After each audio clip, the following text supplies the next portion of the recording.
Okay, so the first question I got this week was, what is your favourite song? Now, that is guitar related, alright. So, my favourite song would be a tie between "I the Tiger" or "Gonna Fly Now." Both of them are in Rocky 3, which is one of my favourite movies. So, I suppose it's all tied in together with running, and I don't box. Never boxed. So, they're two brilliant ones to do in guitar as well, by the way. Nice major 7 chords in the Rocky theme. And then the other question I got that day was, what's the best way to take your pick out of your guitar? So I'm going to demonstrate now. Put that here. Okay, so what usually happens is you'll be strumming away and it'll go in. So in it goes. And then the best way I usually find, now if you're younger, maybe you can fit your hand in there. But when I was like 13, I tried that and my hand got stuck. So I wouldn't do that. It's not foolproof. So the best way to do it, I find, is to hold the guitar very tightly with both hands. And then what you do is you'll hold it so tightly, and there's not really a science to it. You just start shaking it around like mad until you see it.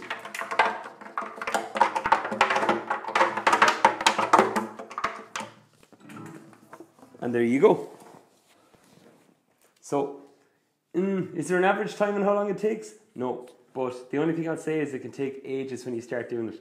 At this stage, I'd say it would take me maybe around 30 seconds to take one out. It can also depend on the sound hole. Like, this is a gypsy jazz guitar, so the sound hole's a little bit different. Of course, circular is more regular. So that's one way, and to be honest, like, it's the only way to learn. Just hold it upside down, shake it like mad, and hope for the best. Another question I got asked this week was, can you tune all the strings on your guitar to the same note? Now, it's a question that some people sometimes don't ask because they think it might be a silly question, or else some people actually haven't thought about it as a possibility. It's totally doable. The thing is that it can depend how you creatively think. Like, in terms of playing standard songs you've always played, I wouldn't go for it really, but in terms of making something up to make me think outside the box, I'd 100% try it. So what I've done here is I've tuned every string to D. Now, why D?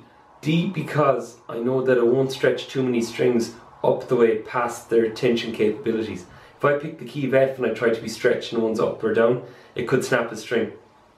So, like, for example, you could find a scale shape in it.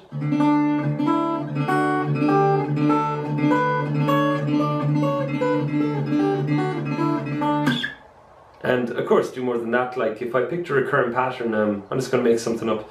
So let's see.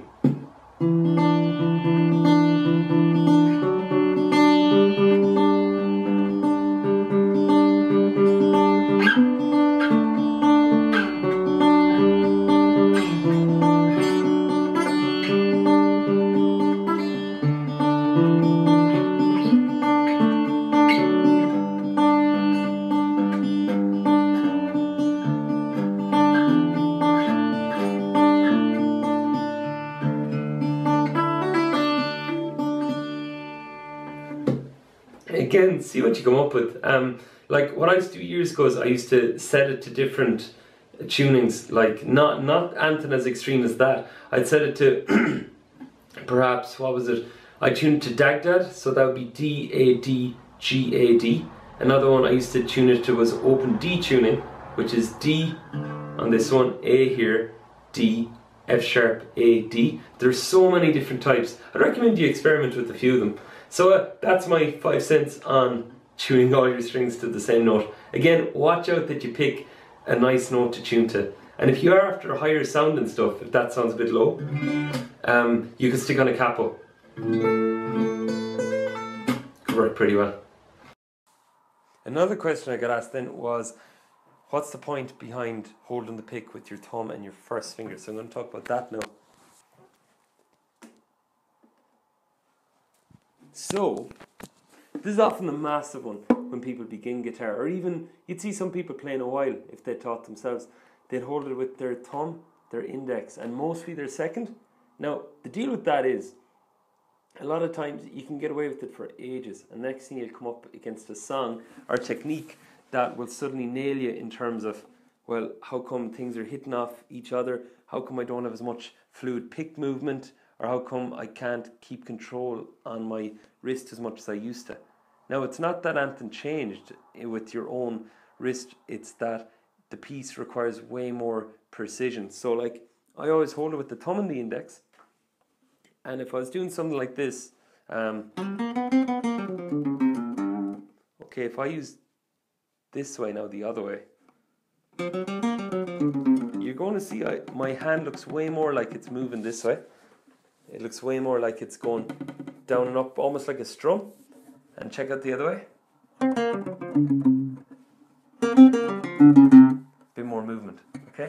So, also, some players, not every player, when they do that strum, you notice a bend in the wrist. So the wrist can look a bit like this if I'm strumming my G. Whereas when I keep it with my thumb and my index, the wrist stays relatively straight, okay? So that's a short one about that. Are there any times you don't want to do it really? Well, there could be counter arguments to say, but usually I've never done that. The other point is that if you want to get into a bit of playing with the pick and the fingers, like if I was doing something like this, and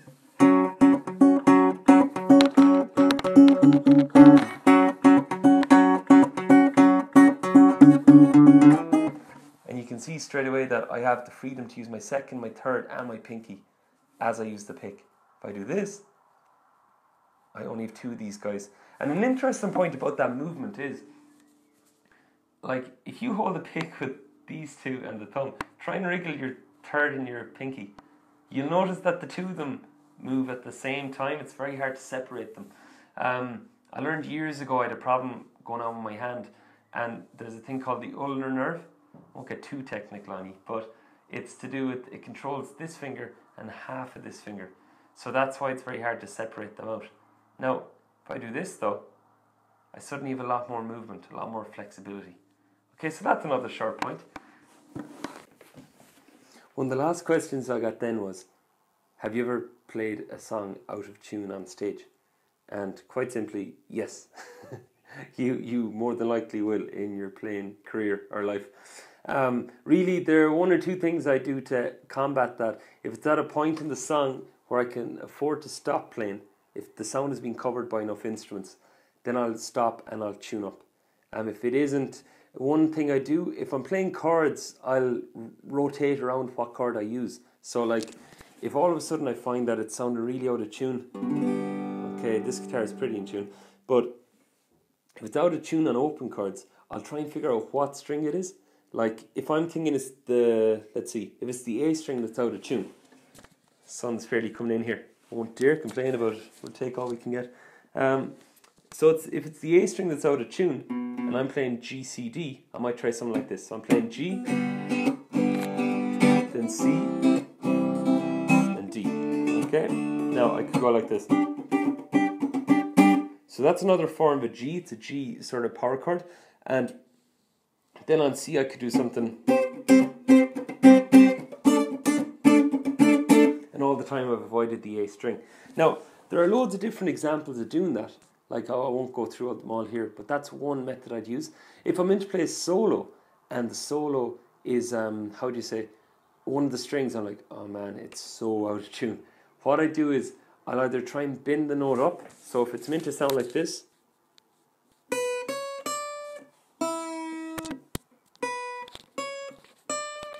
you can see the way I have a little bend, so I'm like doing this, instead of that.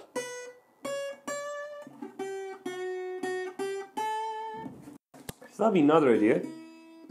But yeah, I'd come up with 2 strategies to deal with it if it does happen to you. Then one of the other questions I got asked was to do with how do you fix a broken string.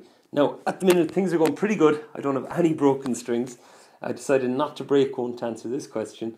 What I am going to do is I'm going to record a separate video again discussing how to change a broken string. Okay. Main thing I'd say to beginners is that it's not the end of the world if you break a string. A very common, well, 2 common things I see can be younger brothers and sisters who come up to these and think they're a great crack to twist until they see it snap. And the other one is when you're learning to tune, perhaps you've tuned way past the tension capabilities of the string. So, for example, the B, you keep going up the way if you're not understanding the tuning display. So those will be 2 tips to do with that, but I will answer it fully again.